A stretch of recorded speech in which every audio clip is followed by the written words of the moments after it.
for them. We're here for you.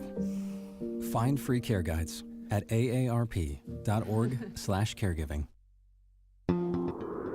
We're local and educational. You're watching WLAE-TV, celebrating 40 years of New Orleans public television. Inside New Orleans Sports with Eric Asher is underwritten by... At Villeries Florist, we deliver the magic of flowers 7 days a week to the North Shore and South Shore in the New Orleans area. Whether it's for birthday parties, baby celebrations, Villeries provides colorful floral displays for all. With a store full of fresh-cut flowers, exotic tropical flowers, orchids, roses, and even fruit baskets, our goal is to make your vision a reality. Villeries Florist, proudly serving Louisiana since 1969. Dave Niet Insurance Agency. Auto, home, flood, business, 504-556-0809. Dave Niet, INSagency.com. C&C Drugs is a family-owned pharmacy that's been serving Southeast Louisiana for over 50 years. Whether you need help taking care of an elderly family member, a growing child, or even a pet, C&C provides patient-centered care for your entire family. C&C Drugs, large enough to serve you, small enough to know you. Locations in Mandeville and Araby.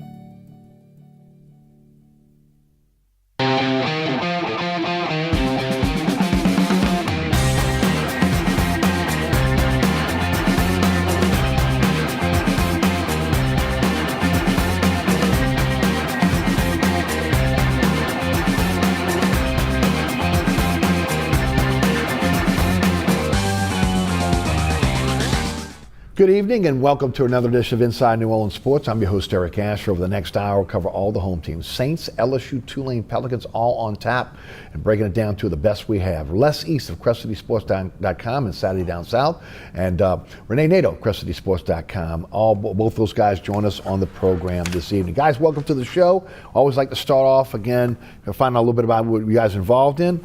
You'll start with you first, Les. Of course, again, the book, and of course, all the publications you're working with. Thanks, Eric. And it's a Crescent City Sports bonanza. It is. Or as you said on social media, a takeover. That's right. We're taking over the airways, folks. Yeah, since you brought up the book first, it's called Donkeys, Elephants, and Giraffes. It's a political novel, and it's available at all the major online platforms, Amazon.com, BarnesandNoble.com, etc. Crescent City Sports, we've already hit the ground running with the Saints training camp underway.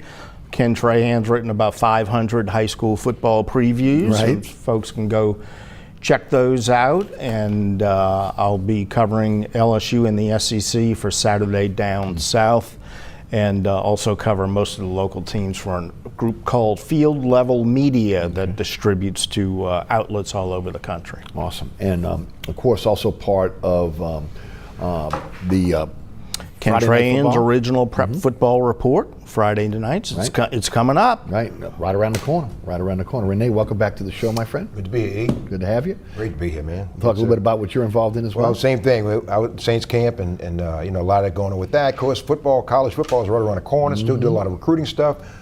Tulane, LSU, and it's going to be interesting. I also, besides Crescent City, work for CBS Radio. Been there for 35 years. Might make it 36.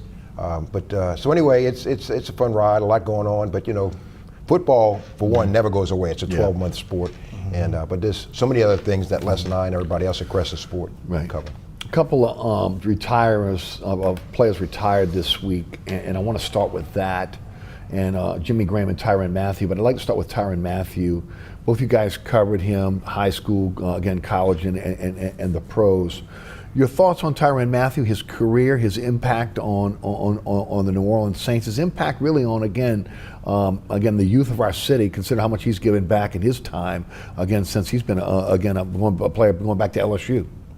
Yeah, he's been one of the most impactful athletes on the local scene in a long time, even though he only played for the Saints for a few years.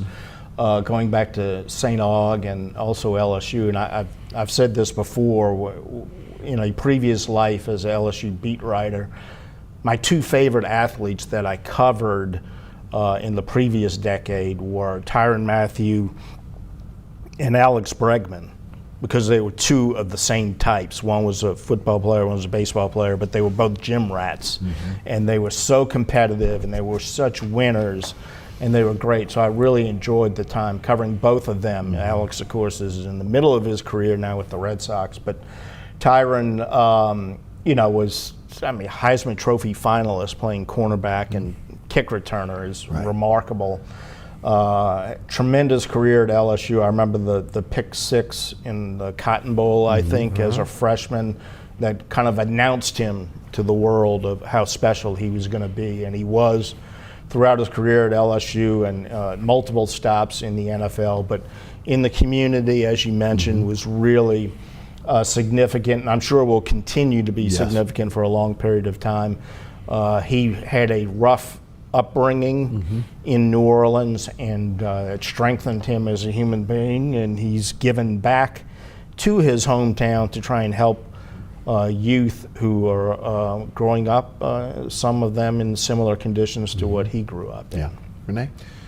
He was recruited as a 2 or 3 star guy. And he came up with a chip on his shoulder, so to speak, because I think people overlooked him. And he was a playmaker at LSU. And the thing is, he was one of those guys, and Les kind of touched on it, but that opposing teams had a scheme against, because they had to know who he was. He could turn the game around with the play he made. And so many people, they said since he's been with the Saints, what has he done? He's been a coach in the backfield. Let me tell you something. The last 2 seasons with the Saints, he's accumulated almost 140 tackles. So he's done a lot more than you think. And he came up with 10 interceptions. So he's done a lot more than people think. But he is. They're going to miss that coach in the backfield. It'll be interesting to see where his next road takes him. Will he be, somewhere in the coaching ranks someplace?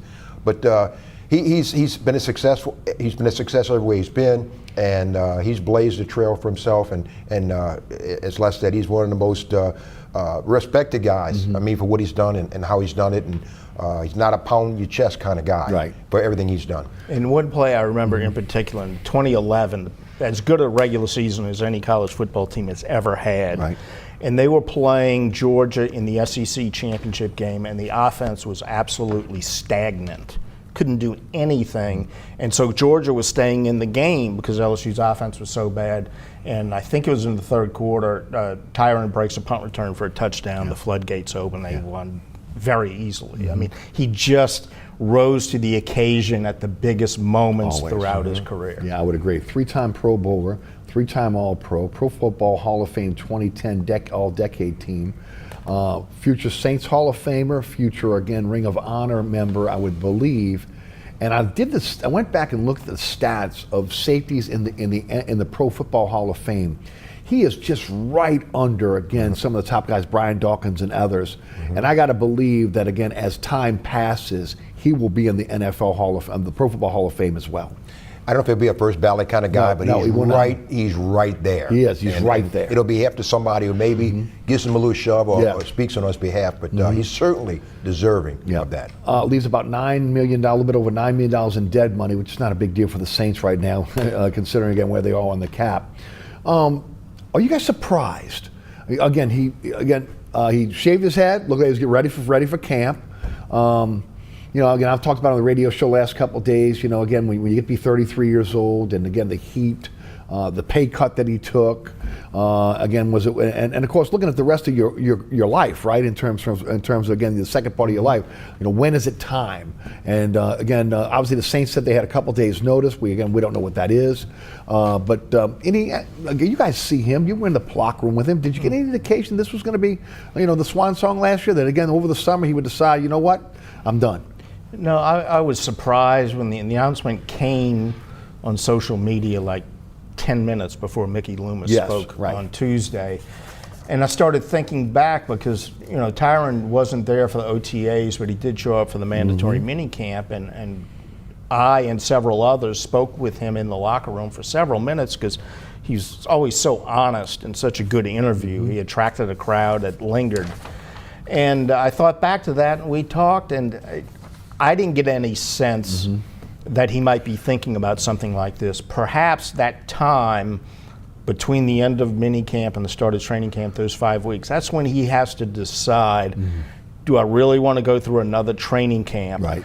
Do I really want to prove myself in a new system with a new coaching staff? Great point. Even with everything I've accomplished, is this going to be a fun season for me? And I think he had time to factor all those things in. I have no idea why he made the decision. I'm sure he's at peace with it, and I wish him all the best. But I think that window there enabled him to look at everything in the context of where he is right now and decide whether he wanted to do another season, and obviously he decided he did. Well, he did say last year, and you guys were interviewing him, and I remember you guys being there again from watching it on TV, where again he said that he did not play up to his standards last year. That again, that he felt he was slipping. And again, I don't know if that meant he was coming to double down to see again if he could, get back to what he was. But when a player starts to feel that in a lot of cases, then that's when they start thinking about the retirement. And the thing is that at that age, when you're thinking that, you're either going to say, I got to come back and prove myself. But at this age, are you going to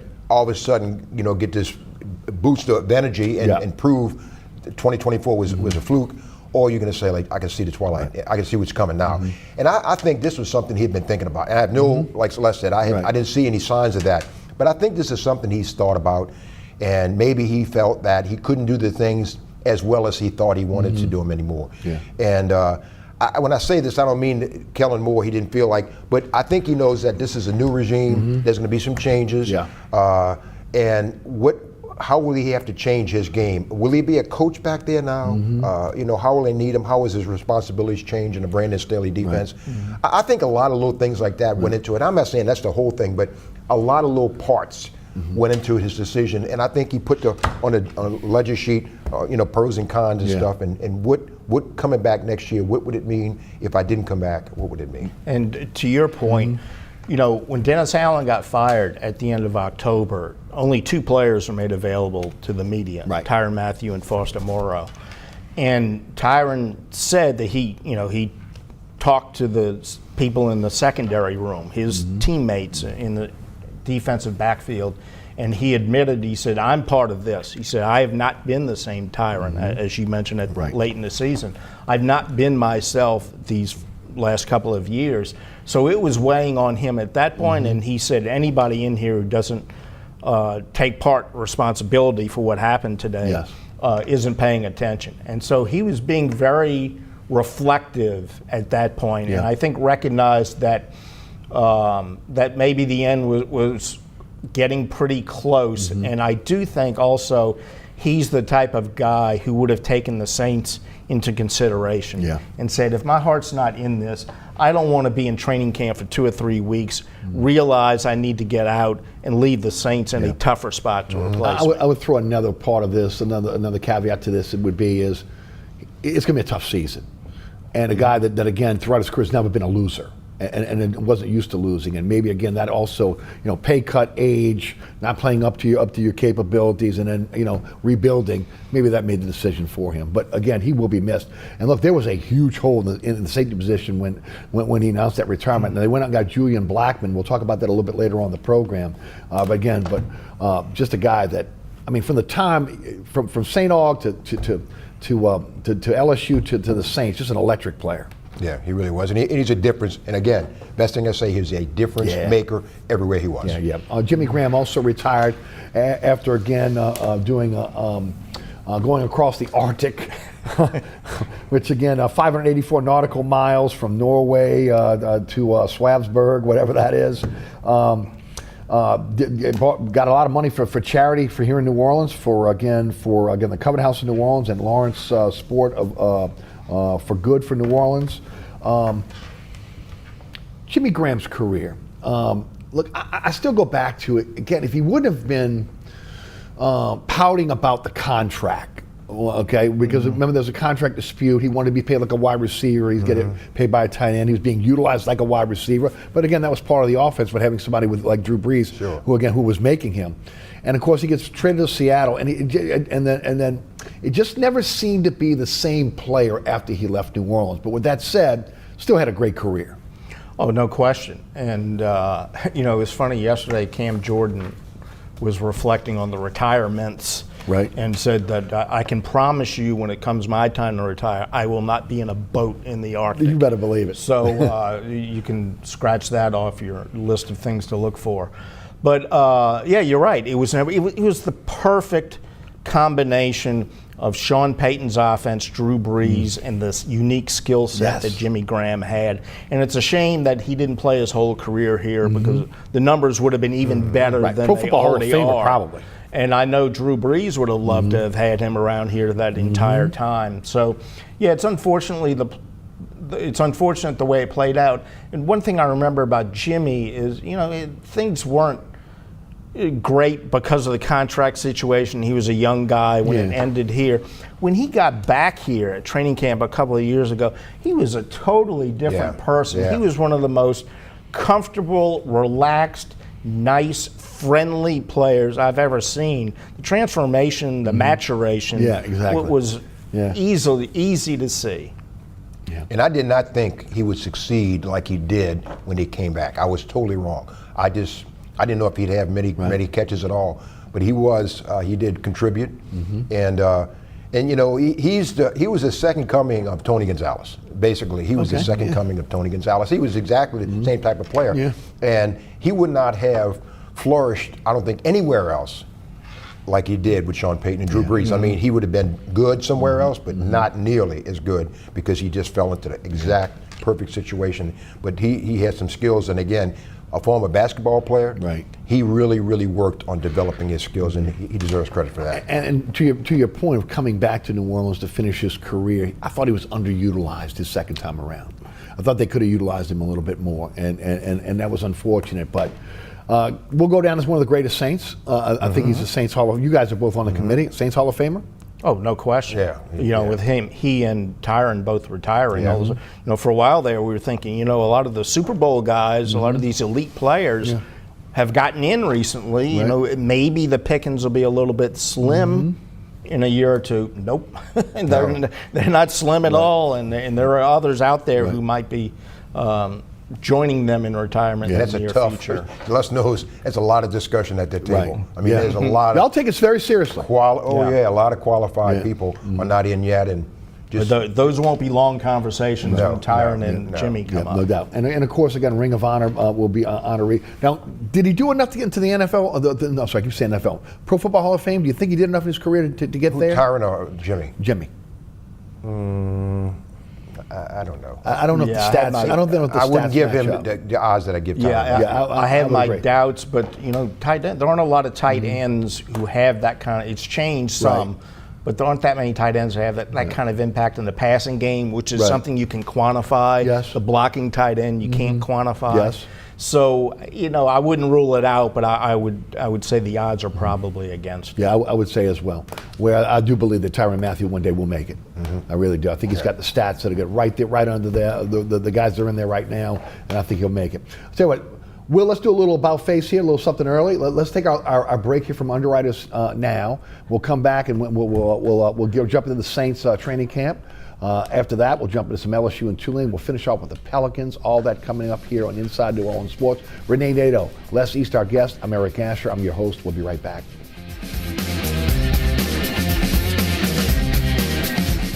Located at 3701 Iberville Street in Mid-City is Katie's Restaurant and Bar. Open 7 days a week, Katie's offers daily specials for lunch, dinner, and Sunday brunch. Serving New Orleans cuisine such as fried shrimp platters, grilled redfish, and a fully stocked bar.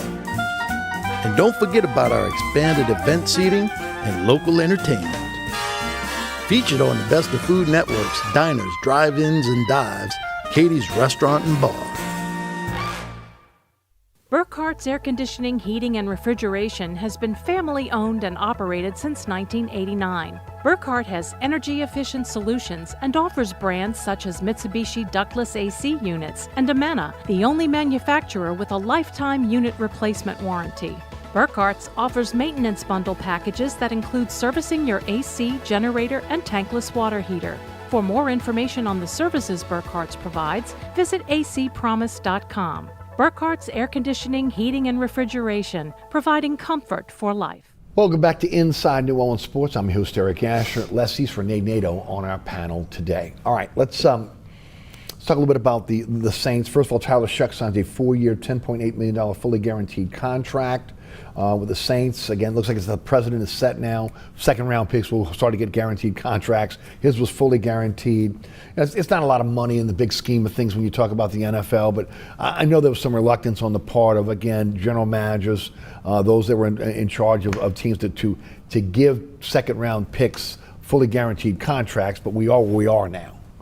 No question, and you're going to have the owners are going to be, and the general managers are going to be pressuring each other not to give in on that, and the union's going to be pushing the agents to make sure they do give in on that.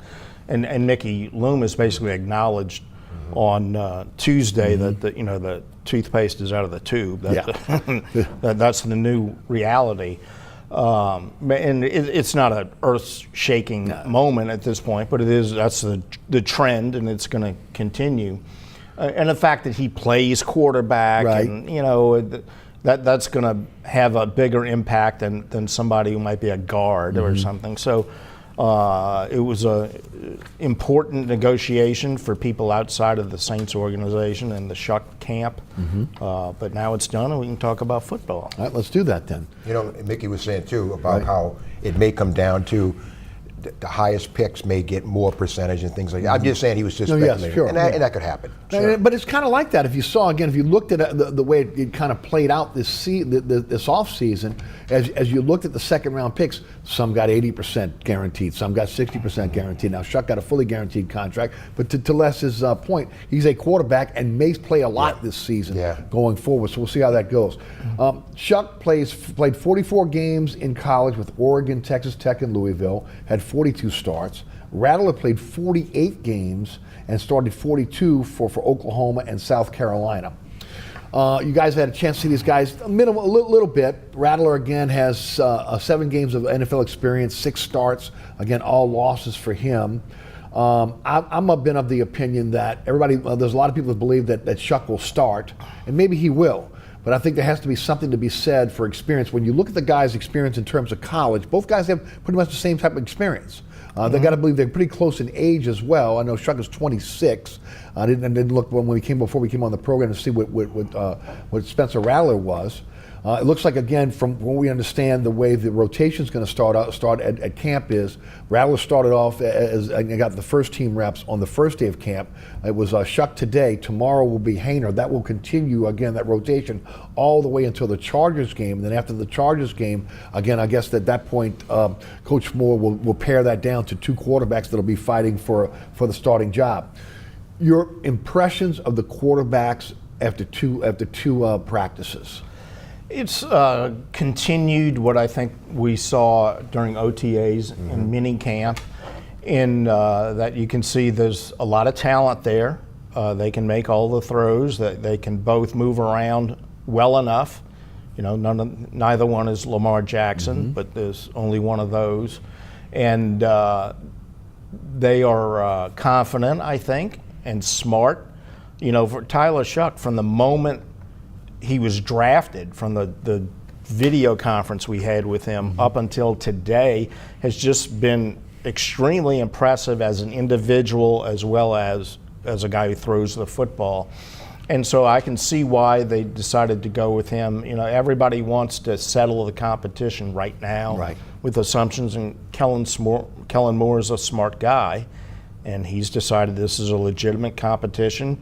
We're going to take it as long as we need to take it to make a decision, although hopefully one guy separates himself before too long. But the main thing is to make the right decision, however long that takes. I would think if it comes down to a tiebreaker, the fact that they've invested a number 2 in Shuck, and he's probably going to be their long-term quarterback, that might work in his favor. But I think it's truly a wide-open competition, and we can maybe read the tea leaves a little more after the Chargers game, which Moore has really set up as a benchmark for everybody on the team. We're going to reset everything after that game. They'll still have 2 more to make changes, but there's going to be a clear-cut evaluation after that first game. So we'll see a legitimate depth chart after that. I would think so, or at least they'll have one. well, they'll Whether have they one, but- share it with us Right. remains to be seen. Exactly. Your thoughts? I think it's going to take a couple of games. I think the Chargers game will tell them something, but I think it'll be the following game. It'll be a couple of games before you get a real feel, because it'll be the first game. Watching practice with Bobby Hebert the other day, he made sure to point this out to me that I was wrong. I thought all along that I'd be surprised if the Saints can bring a veteran quarterback in here. I really did. Me too. And I shared it with Les many times and stuff. And Kellen Moore basically said the other day that with himself, Doug Nussmeier, and Scott Tolzien, they have enough quarterback, background that they probably don't need one. So Bob made sure to tell me that, you're wrong. So, go ahead. But anyway, so I tell you what, I see where Kellen Moore is coming from, that they feel like they have enough in that coaching room to kind of help that learning curve. And you think back if Chuck gets to start, you think of the guys who started have been successful: C.J. Stroud, Bo Nix, Cam Newton, Jaden Daniels, Andrew Luck, guys who started as rookies and was successful. But the thing is that I really thought it would be necessary, and I was wrong, I guess, right now, is that they would need to bring a veteran in to kind of help a little bit, and somebody that they could kind of convince you have a chance to start for the Saints. And then if he gets beat out by Shuck or Spencer Rattler, well, so be it. But Kellen Moore seems to be set on the fact that he feels like they have enough, experience that they can help Spencer Rattler and Shuck or Hayne or whatever with that. You played the game. There's a difference between having coaches in the room that you can bounce things off of, and a player that is your teammate that you can bounce things off of. You may be willing to tell a teammate something, again, that maybe you don't understand, or something that's going on that you may not be willing to want to tell your coaches. So again, I get it in theory, I just don't know how it's going to work. Well, and in fairness to Bobby, too, he agreed. He said, I thought they should bring somebody in, but he said, I thought they were going to go with what they have. Yes. But the fact of the matter is, I was really surprised, but Kellen Moore must really feel like in meetings with these guys and what he's seen, that he's seen enough to know, and the quarterbacks he's worked with, Justin Herbert and Dak Prescott, that he's seen enough in the progression that they can get him where they need to be. Are you buying what he's selling? I still think a veteran quarterback would have been the best decision. So do I. And also he has Bobby. If he wants to turn on WWL, I'm sure Bobby will have a lot of advice for him. Yeah. But no, I'm gonna take the other approach here, because I think Kellen Moore's a rookie head coach, the youngest head coach in the NFL, and his expertise is quarterbacks and offense. And he's got two young guys, one of whom is going to be the guy he's going to build his program around. Go ahead and throw them in the fire, take your lumps this year, accelerate their development. If you bring in a veteran, if he wins the job, well, maybe you win another game or two this year, but at the same time, these guys aren't getting the reps under fire that they would be getting otherwise, and you don't want them looking over their shoulders with this veteran. Oh, if I make a mistake in training camp, I'm going to lose out to this veteran. Go with the two young guys, let them grow as quickly as possible, because it's going to pay off in a year or two or three. I think that's what he's thinking. I totally understand the idea of having a veteran quarterback, especially as like a safety net if they spit the bit. But I think the calculation he made is take the lumps now, accelerate the development, and I don't disagree with that. And I have no issue with, again, taking your lumps with the young quarterbacks this year, because you have to. But I think there's something to be said about having a veteran quarterback in the room that his teammates can feel comfortable going to him when there's an issue. There's just always been a line of demarcation between coach and player. Yeah, and that's what I thought. But again, it must be the new wave. But the only thing that scares me a little bit is we've all seen quarterbacks that have gone in and taken some hits, and it really impeded their progress and pushed them back, and they never really got to where, or it took 2 or 3 or 4 years before they really got to be an NFL quarterback. That's we don't know. That remains to be seen. But that is a concern when you do have a guy, a rookie or a guy with very little experience, and he's going to learn on the run, and there's some downside to that. What about the theory that some have been putting out that, again, that they believe that maybe Rattler starts the first 4 games because he has NFL experience, and that might be the toughest 4 games on the schedule, and then after that we may see Shuck? Thoughts? I don't think he would look at it that way. I think he's going to look at it big picture. Okay, which guy gives us the better chance to win over the course of this season? I'm going to go with the guy who I think gives us the best chance to win in games 1 through 4 and 5 through 17. And I think it's possible Spencer Rattler could be that guy because of the year of experience. Yes. But I don't think you try and break the season down like that. Who gives us the best chance to win from day one going forward? And if they think Chuck is the inexperience difference, as small as it is, favors Rattler, then I think Rattler can win the job, but I think it would be open-ended. I don't see him breaking it down like that. No, I agree. I think that he's going to, after the second exhibition game, it's going to be a clearer picture of where this is going. Yeah. You're going to get an idea after the first game, but it'll be the first exhibition game. But I think you'll see it, and then the third exhibition game, it'll start to take shape a little bit, and you see it. But I think that he's going to have an idea with all the practices, and they seem to be watching every little thing like any coach would. But with his Kellen Moore's background, I mean, he's got everything under the microscope. Very short practice in the first 2 days. Now again, Kellen Moore says that's going to ramp up as we go forward. The way the practices are being handled, again, and maybe compare and contrast that to again what we saw with Dennis Allen and also with Sean Payton. How different is it? I don't think there's a huge difference, but I do think the fact that you have, and I'll compare this to Sean Payton in 2006 when he was a rookie head coach, not much older than Kellen Moore is, and he decided to go away to Millsaps College, and he said, we're going to go into a dorm, it's going to be Spartan conditions, you know, I'm going to have the whistle around my neck, blowing the whistle to move from period to period. You're trying to set a tone for the program that you're going to establish, and I just think that he's doing that maybe to a greater degree than Sean was doing it later in his career, and to which Dennis Allen did as a more experienced coach, because he's trying to set the tone, he's trying to establish credibility with the players. And so it looks to me like they are extremely conscious of the limited amount of time they have, especially these first 2 days. And there is a speed and efficiency with which they operate, and they go from drill to drill, play to play. And Alvin Kamara was gushing about it yesterday.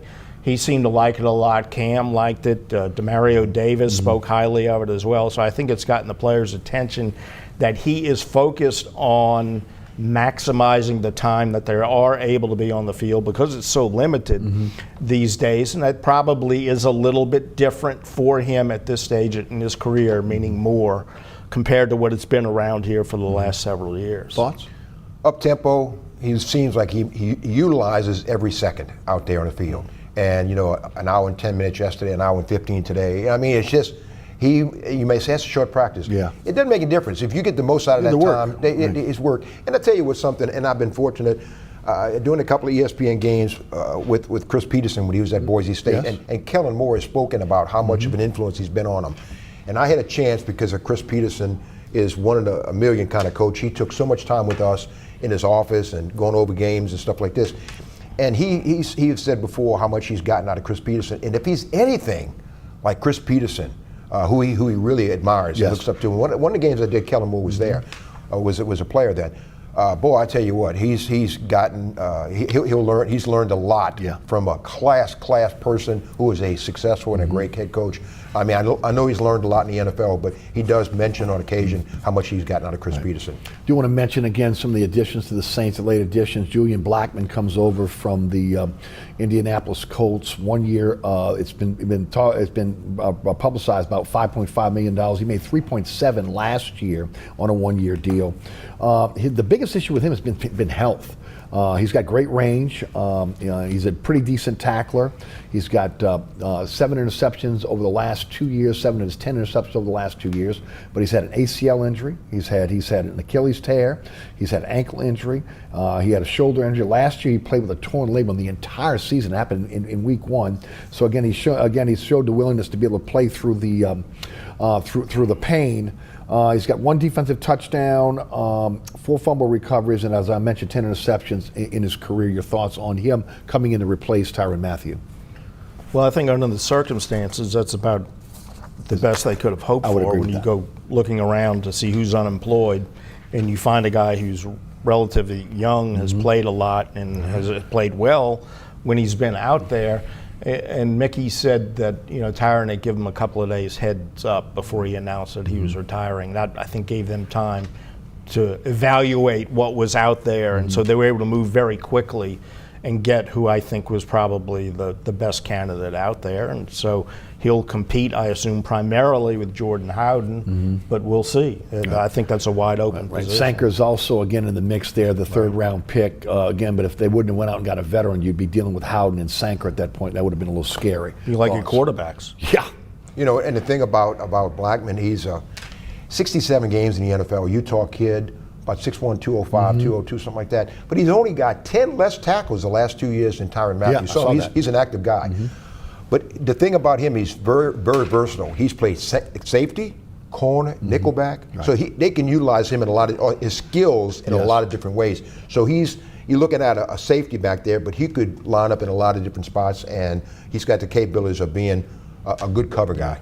They also brought in Jonathan Bullard. Again, he's 6'3", 290. He's been with 5 different teams since he was drafted in the third round by the Bears in 2016. He's been with Chicago, 1 year with Arizona, 1 year with Seattle, one year with Atlanta, and then the last 2 years with Minnesota. He was with Chicago when Staley was there, but Staley was the outside linebacker coach. But again, obviously he knows a little bit about him. He's a defensive end that's a run stuffer, and that kind of takes me to the next part of our Saints discussion. The defense and the transition from again the 4-3 to the 3-4 and the personnel. Your thoughts? You got guys on this team right now that I'm not sure how they're going to fit the scheme properly, and I'm certainly not a coach, but it looks like Carl Granderson as an outside linebacker, and I know Les has been at practice too, we've seen him running up the field 20, 30 yards, covering a guy, a tight end or a running back up the field as an outside linebacker. Granderson has that type of skill. I'm not sure if a Chase Young can do that as an outside linebacker. So are they going to use him more as a down guy? So I'm saying is that because of the carryover, you do have carryover on the roster that really don't fit the scheme right now. And, you know. So how does that work, Rene? Is that going to help a Foskey kind of guy? I don't know. Right. Is that going to hurt a Chase Young kind of guy? Yeah. It's going to crowd up the down lineman a lot. I mean, it's going to squeeze because you brought in Davin Gottschall and you brought in the guy Broughton from Texas. Right. So it's going to squeeze down how many you can keep there. You know, you may keep 6 out of a down lineman. Will you keep a 7th one there? But it's gonna. You got a lot of guys who play in that 3-man front right now, nose or 3 tech or whatever, and that's gonna. You know, you won't be able to keep as many of those because How does it you need affect a lot of. Brzee? He can play a lot of spots. Brzee can play nose. He can play 3. Okay, And I tell you what, I know this is crazy, but he's probably skilled enough to play in the flat, that he can cover the flat. Okay. Now, he can't run 30 yards up the field like Granderson, but Brzee's got skill enough to cover, to drop in a zone coverage kind of deal.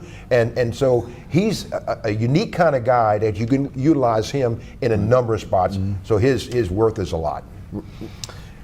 I think defensive line is one of the most interesting positions on the team, not only because of the transition with a new coordinator, transition in schemes, but even though there's a lot of uncertainty, they brought in, I think, 4 major pieces during the offseason, and between veterans who have proven themselves and guys who were drafted high, there are going to be some familiar names that are not going to make the roster because there just aren't enough numbers for the people who have good resumes.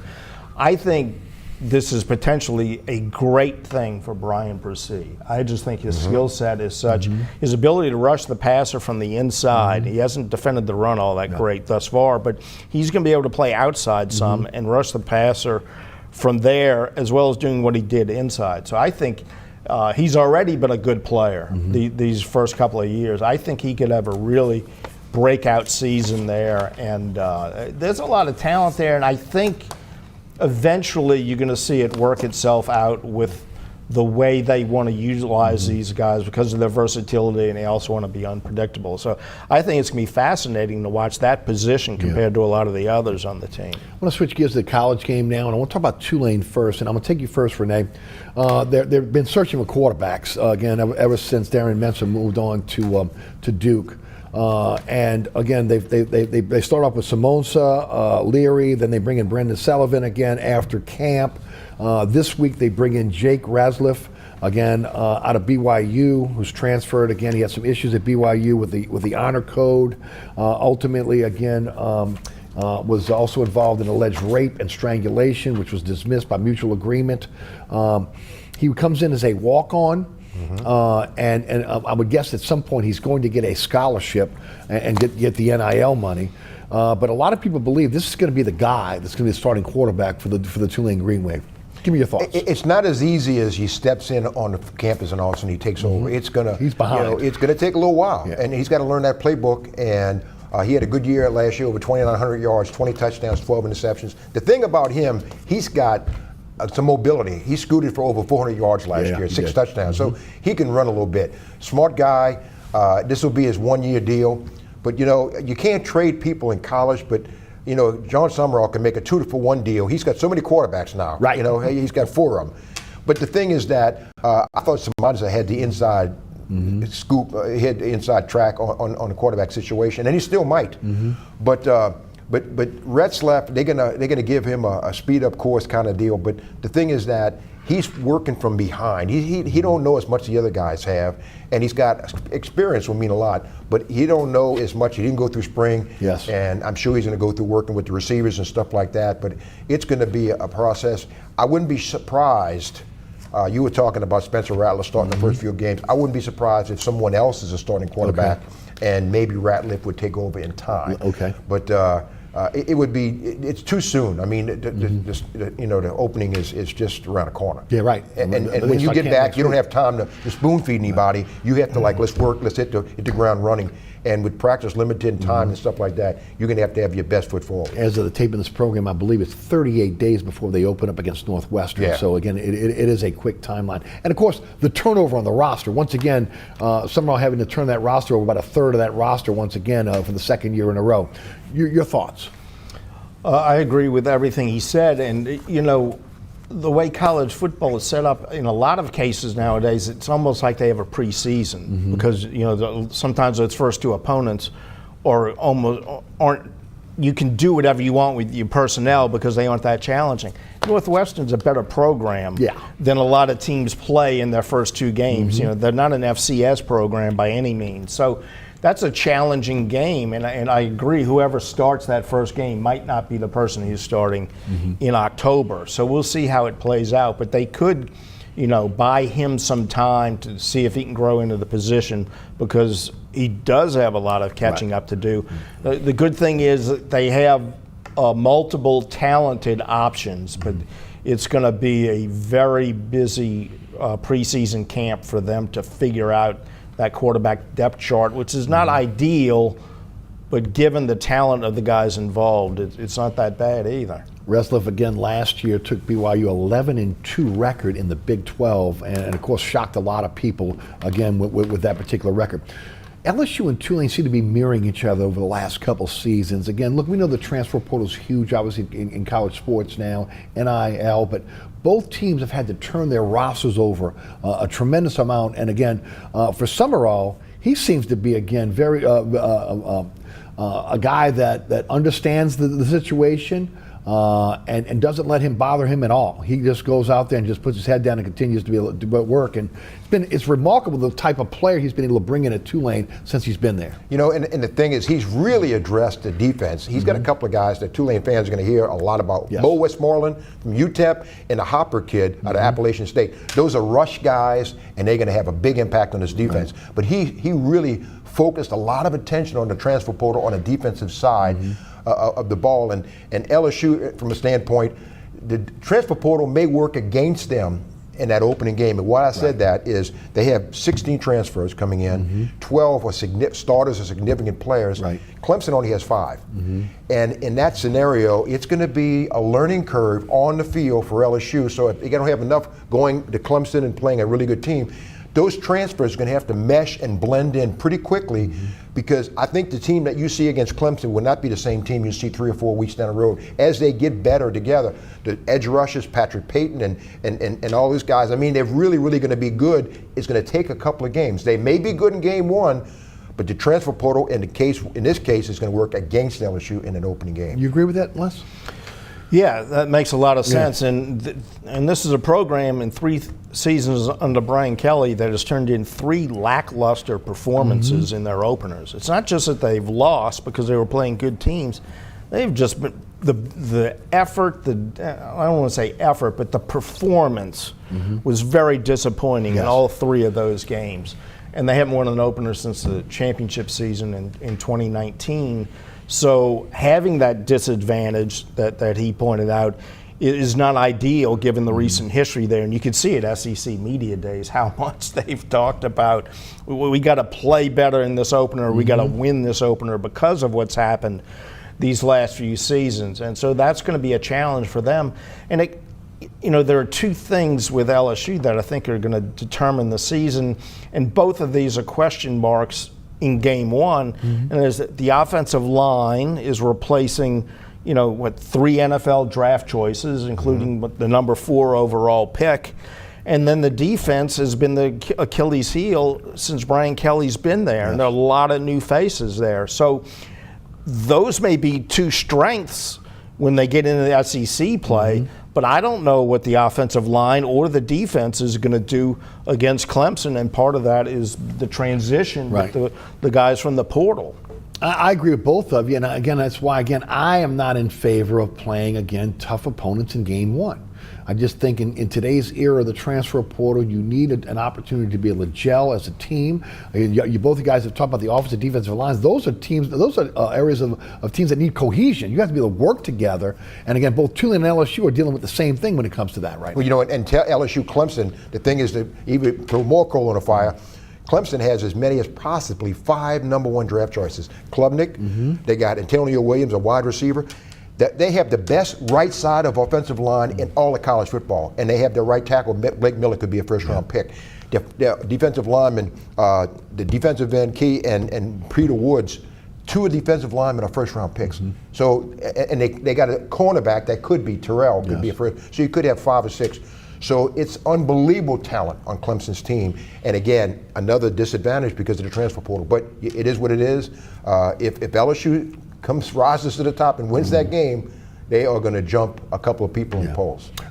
Picked 4th in the SEC by the media. You guys agree with that? Georgia, Texas, Alabama, we don't know. I tell you who the team to watch out. Texas, I'd watch out for Texas A&M. Okay. I'd watch out for Texas A&M. Could cause some problems for people.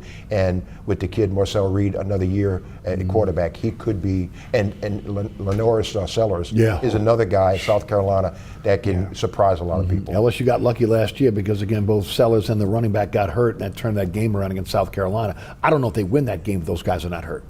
Right, and we'd be it'd be a much different impression of the program and the team going into this year if they had lost that game. Right.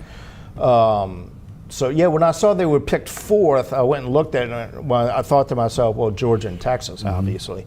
Alabama surprised me a little bit that they put them ahead of them. Not that they're not capable of being in the top 3 or 4.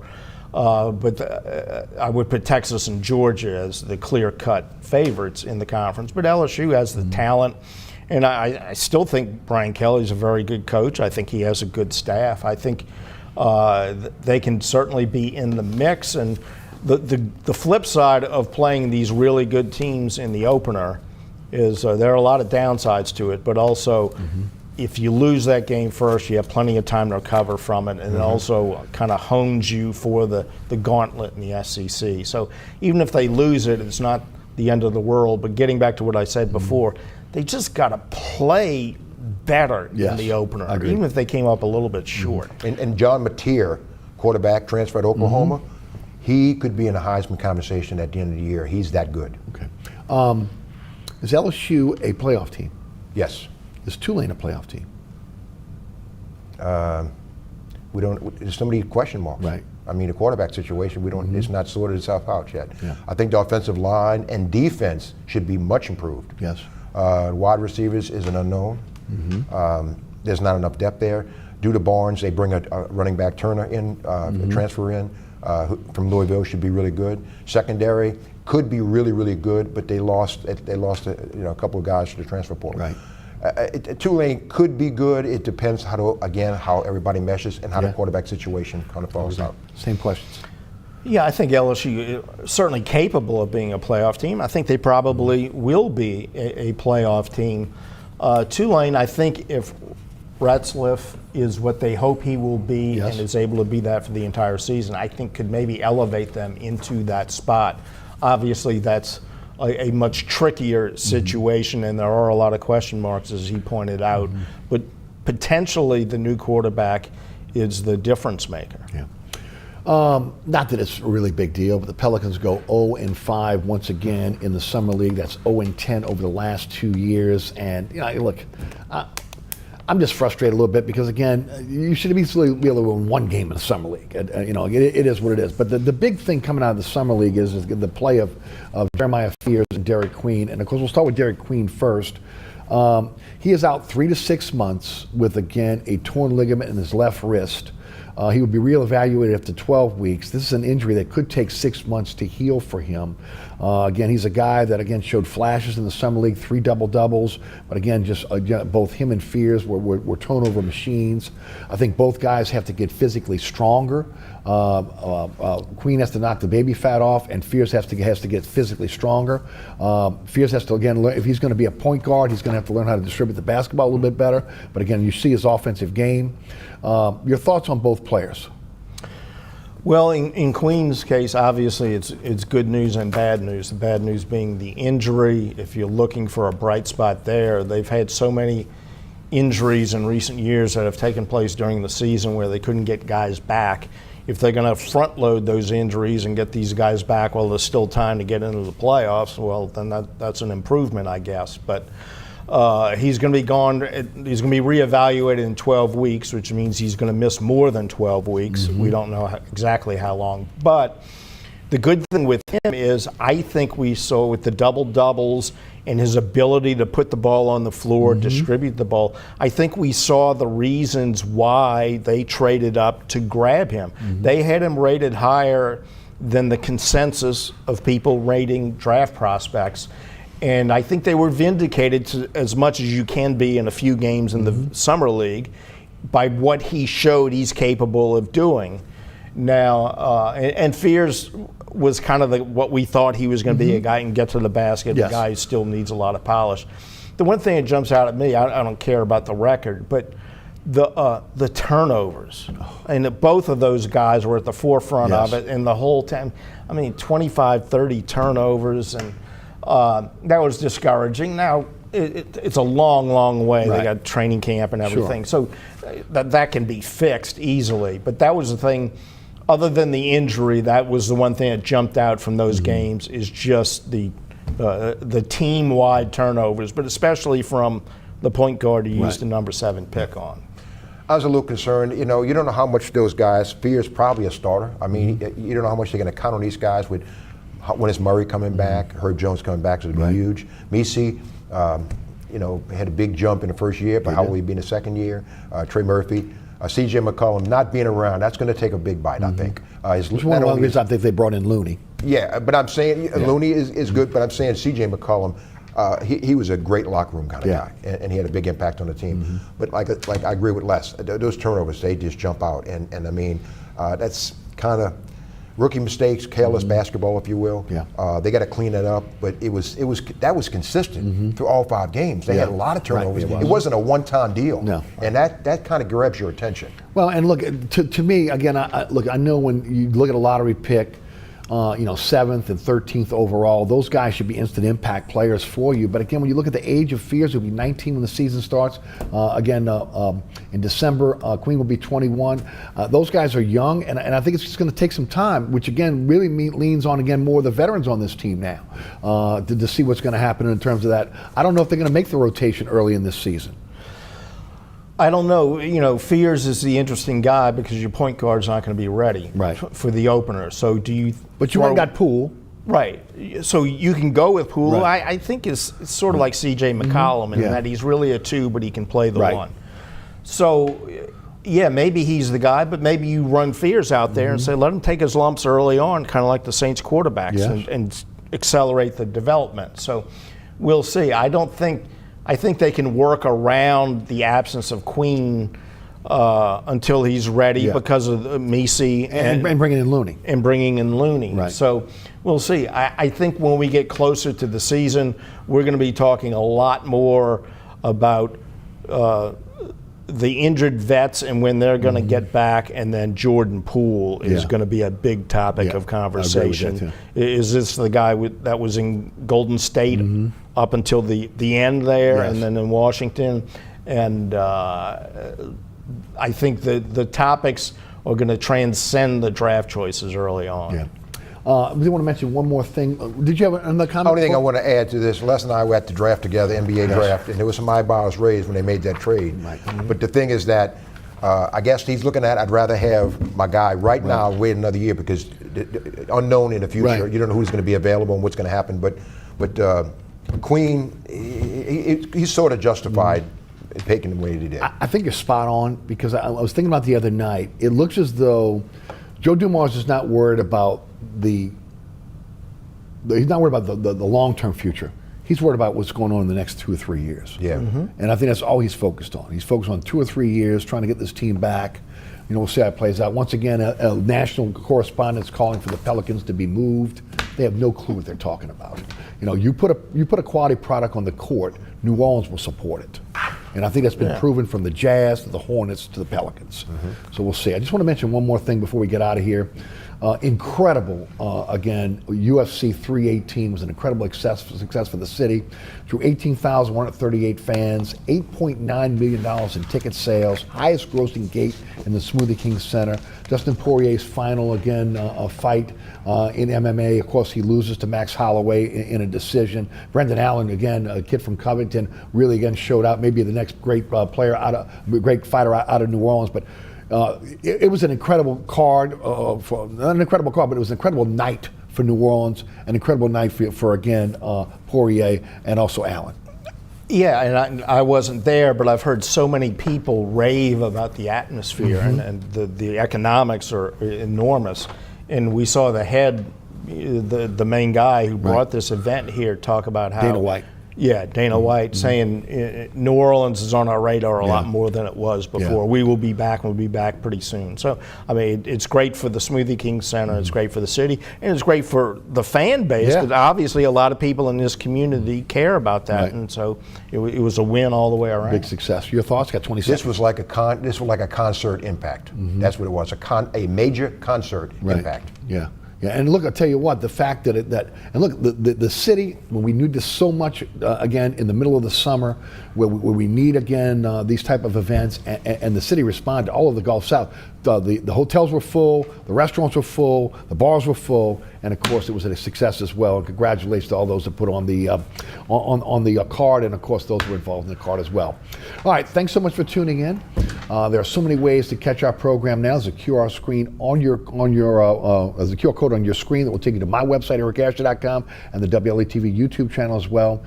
Between WLAE-TV, Pelican Sports Television, WLAE-TV 2, again, the YouTube channel, so many ways to catch our program. Set your DVR, you'll never miss the show. You catch me on the radio, 106.7 The Ticket, that is weekdays 4 to 6. Listen live at ericasher.com. 106.7 The Ticket has an app that you can download. Also, again, you can listen live on the website, 106.7 The Ticket website as well.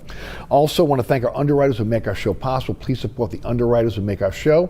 And also want to thank our folks here at WLAE-TV who produce our program every week and do a great job doing it. Ron Yeager, Jim Dotson, Alex Chacon, the best director on the planet, William Hill. Thanks to Rene, Nadeau, and also Les East for joining us on the program. For those guys and myself, thank you for watching. We'll see you next week for another edition of Inside New Orleans Sports. See you then.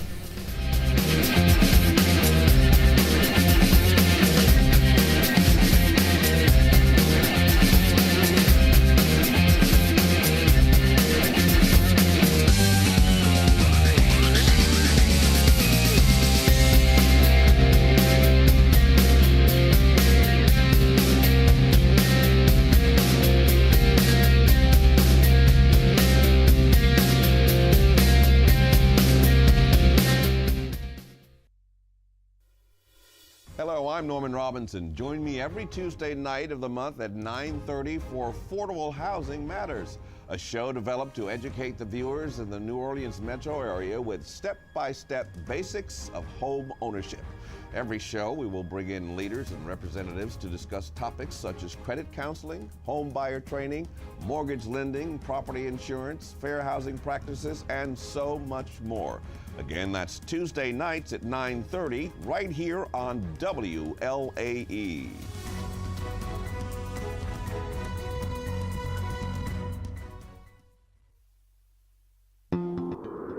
We're local and educational. You're watching WLAE-TV, celebrating 40 years of New Orleans public television.